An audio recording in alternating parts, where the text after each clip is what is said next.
I opened my dream restaurant and invited my entire family to the grand opening. Not one of them showed up. They all went to Ezra's promotion party instead, a backyard barbecue with plastic chairs and lukewarm beer, while I stood in a candlelit dining room, waiting. And as I closed up alone, wiping down untouched tables and folding napkins no one used, Dad finally texted, "We need to discuss the restaurant. My name is Juliet Martin, I'm 34. And if you think you know how this ends, stay tuned. What do you do when the people you fed your dreams to show up only when there's something left to eat?" The kitchen still smelled like garlic and rosemary. The handwritten menu cards I spent hours on were all still stacked neatly at the host's stand. And the playlist, the one I made from songs that reminded me of my childhood, kept looping on empty speakers. I stared at my phone. No calls. No, sorry, we're running late. No flowers. Not even from Mom. Just Ezra's Instagram story. Promotion party vibes, bottle with popping cork. My entire family in the background. Laughing. Dancing. Holding a cake that said, "To bigger things." I'd built something from scratch. They didn't just miss it, they ignored it. So when Dad texted, I didn't ask what he wanted to discuss. I knew. He was worried about the money he assumed he'd get. The family tab. The unspoken discount he thought he'd earned just by sharing my last name. I stared at the screen for a moment, then typed one sentence that would rewrite the rules forever. Effective immediately.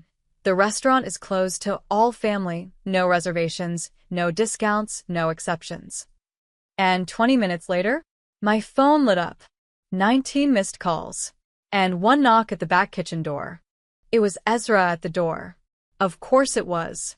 He stood there in his tailored blazer, smelling like too much cologne and not enough guilt. In his hand, a box of leftover cake. "Figured you'd want a slice," he said, trying to smile like nothing had happened. I didn't answer. Didn't move. "Look, Jules. We didn't think the opening was that big of a deal.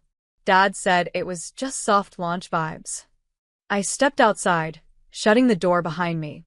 "You went to his party, Ezra. Not mine." I sent hand-delivered invites. I texted Mom 3 times. "I made your favorite lemon tart, and it sat untouched for 5 hours." He looked down at the cake. "People got busy." "No," I said, soft but sharp. "People got lazy. They thought I'd always be the backup plan." I walked past him and threw the trash bag I'd been carrying into the dumpster. "Jules, come on. It's not that deep." But it was. It had always been deep. From the way Dad introduced me as the artsy one, to how Mom constantly compared my restaurant dream to Ezra's marketing job. They wanted me to stay small, so they wouldn't have to explain me. Ezra followed me back to the door. "I think Dad wants to invest now. He sees potential. He asked me to talk to you." There it was. The real reason. Not guilt. Not support. Just business. "Tell Dad the restaurant's fully funded," I said calmly. "And the investor bought exclusive rights to my loyalty." Ezra blinked. "What does that mean?" I smiled. "It means you're late. And I don't do leftovers." I walked back inside and locked the door behind me. On the other side, I could hear him breathing. And then walking away. The next day, I changed the locks. Not just at the restaurant, but at my apartment too. I'd spent years letting my family treat my space like a revolving door. "Jules, we need a place to crash. Can we store this here for a few weeks? Can I borrow your car just till Monday?" And every time, I'd said yes. Because saying no made me feel selfish. Because somewhere, deep down, I thought that being useful was the same as being loved. But love doesn't flake on your life's biggest moment. Love doesn't shrug off your invitations. Love shows up. So I made it official. A sign on the restaurant door read, "Dear customers, due to overwhelming support, we're transitioning to reservations only. No walk-ins accepted, even if we share DNA."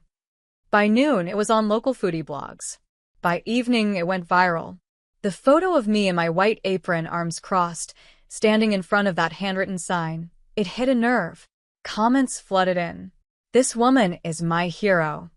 Boundaries taste better than betrayal. Tell Ezra to eat a slice of humble pie." Meanwhile, my phone buzzed nonstop. Mom called 5 times, left 1 voicemail. Juliet, this is childish. We're family. We made a mistake, but this public tantrum is making things worse. I didn't respond. Instead, I opened the front door to a couple holding hands, tourists from Georgia. We saw you online, the woman smiled. We canceled our other reservation just to eat here.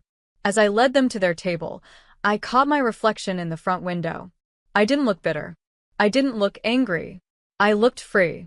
And behind me, the restaurant buzzed with laughter, clinking forks, and second chances I chose, not ones I was forced to give. 2 days later, Dad showed up.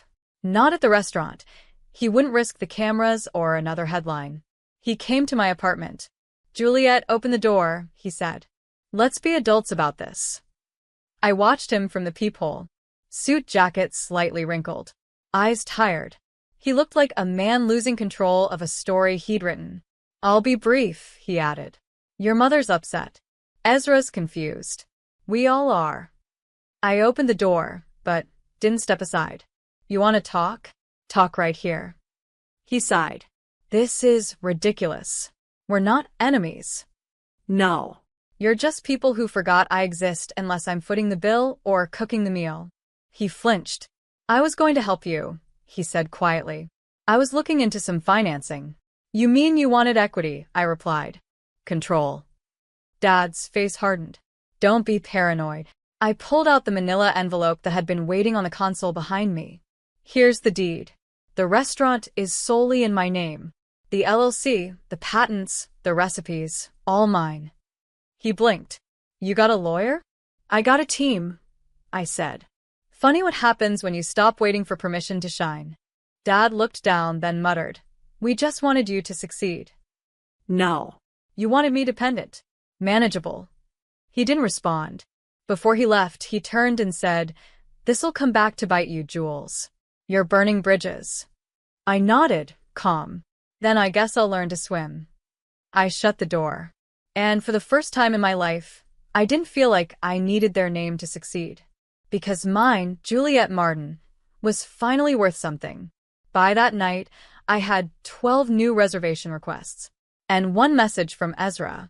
They're planning something. Be careful. I didn't flinch. Let them plan. So was I. The first sign was a bad Yelp review. Then 2. Then 6. All within an hour. Each one eerily similar. Food was cold. Staff was rude. Owners stared at us like we didn't belong. Only problem? None of those names were in the reservation log. And we never had cold food. I knew what this was. Ezra's message echoed in my head. They're planning something. A smear campaign. 1-star warfare. The kind of digital vandalism that doesn't leave fingerprints, just poison. I didn't panic. I prepared. I called my lawyer. Then I reached out to one of my regulars, a journalist from a local paper who had once written a glowing piece titled, The Restaurant with a Soul. I think someone's targeting you, she said after reading the reviews. Want to go on record? I said yes. By morning, the article was out. Beneath the apron strings, how a rising star chef fought back against family sabotage. It wasn't revenge. It was truth. The piece included screenshots, dates, contradictions, even a quote from a staff member who said her dad came in last week and threatened to buy out her lease if she didn't come to her senses. By noon, the story had legs. Comments poured in again, this time from people defending me. Imagine being this threatened by your daughter's success. Families like this create warriors. She's not the black sheep, she's the phoenix. That night, a woman walked into the restaurant and whispered, They tried to break you. But I came here to tip you $1,000 just for standing up. I cried in the walk-in fridge. Not out of weakness, but relief. Because for once, I wasn't alone. The world had seen what they did. And they chose me. You said. The next move wasn't mine. It was Ezra's fiancée, Natalie. She showed up during closing hours, no reservation, just a fragile smile and a trembling phone in her hand. Can I talk to you? She asked. Please. Just a minute. I almost said no, but something in her eyes, guilt, maybe, held me still. She sat across from me in the last booth by the window, her hands wrapped tight around a coffee cup I hadn't poured yet. "I didn't know," she whispered. "I didn't know how far they were going." I stayed quiet. "They created a WhatsApp group. Your mom, Ezra, your Aunt Linda, even your cousin Mark. It was called Project Reset. The plan was to pressure you into selling the restaurant or force you to fail." I didn't flinch. I already knew. Natalie continued, her voice cracking. "Ezra said they were just trying to bring you back to reality. But after the article went viral, they turned on each other. Your mom blamed Ezra. Ezra blamed your dad. It's chaos now." I leaned back, watching her. "Why are you telling me this?" She looked ashamed. "Because they dragged me into it. And because I don't want to marry someone who treats his sister like that." She slid her phone across the table. Screenshots. Messages. Voice notes. Proof. I stared at them. Names. Dates. Plans. Natalie cleared her throat. "If you want to go public, you have my blessing." I didn't respond. Not yet. Because revenge wasn't about noise. It was about timing. And this wasn't about getting even. This was about getting free. I looked her in the eye. "Thank you," I said. "You just gave me everything I needed." And I meant it. Sometimes the last card you need comes from someone ready to leave the table, too. The headlines hit at 9:12 a.m. Chef Juliette Martin's family caught plotting to sabotage her career. Leaked messages confirm. I hadn't spoken to any press. I didn't need to. Natalie leaked the messages herself, posted them with a simple caption. "I won't be marrying into this family." It exploded. Screenshots from the Project Reset group chat painted the full picture. "She's too full of herself. Pull the plug on her supplier discount. Make her beg to come back." The public backlash was instant. Supporters of the restaurant flooded social media with hashtag #StandWithJuliette. People who had been silent before, old friends, high school classmates, even past coworkers, all spoke up. She was always the one carrying everyone. They used her until she had nothing left. "This is why she shines," she fought alone. By noon, my reservation list was booked out for 6 weeks. At 2 p.m., my landlord called. "Juliette, I'm extending your lease 5 years. Rent locked. You're the pride of this street." At 3:17 p.m., Ezra texted. "I didn't know Mom saved that stuff. I'm sorry." I didn't respond. I was prepping dinner service. Folding napkins. Tasting sauce. Fixing a crooked picture on the wall. At 5 p.m., a woman walked in wearing a navy blazer and red lipstick. "I'm from the Food Chronicle," she said. "We're doing a feature. 10 chefs who survived the fire. You're our cover." I blinked. "Cover?" She smiled. "You're not just a chef.